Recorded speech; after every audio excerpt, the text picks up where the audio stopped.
warahmatullahi wabarakatuh. Halo, perkenalkan nama saya Aisyah binti H, absen nomor 04, siswa kelas XL5. Di video ini saya akan menjelaskan materi mengenai pengertian, penyebab, proses, dampak, hingga cara menanggulangi masalah dari efek rumah kaca. Untuk mengetahuinya, mari kita simak videonya. Pertama, saya akan menjelaskan materi mengenai pengertian. Apa sih pengertian dari efek rumah kaca? Pengertian dari efek rumah kaca adalah proses naiknya suhu bumi yang disebabkan oleh perubahan komposisi atmosfer yang menyebabkan sinar matahari tetap berada di dalam bumi dan tidak dapat dipantulkan secara sempurna keluar atmosfer.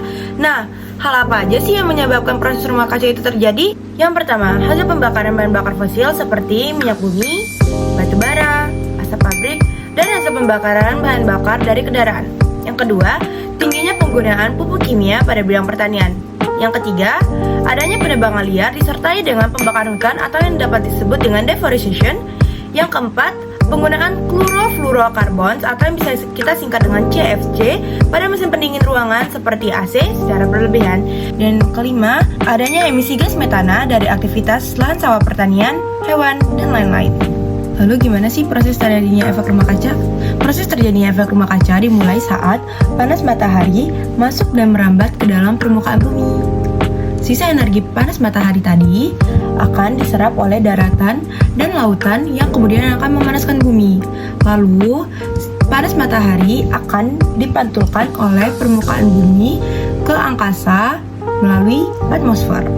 Nah, sebagian panas matahari tadi akan diserap oleh gas rumah kaca yang berada di atmosfer. Setelah kita mengetahui pengertian, penyebab, hingga proses dari efek rumah kaca, pasti ada dampaknya dong. Nah, dampak yang pertama, adanya perubahan temperatur bumi yang menyebabkan perubahan iklim di berbagai daerah di dunia.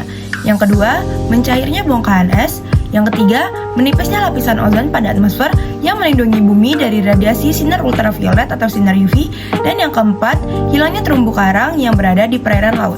Setiap masalah pasti ada yang namanya cara untuk menyelesaikan atau cara menanggulanginya. Nah, gimana sih cara menanggulangi efek rumah kaca ini?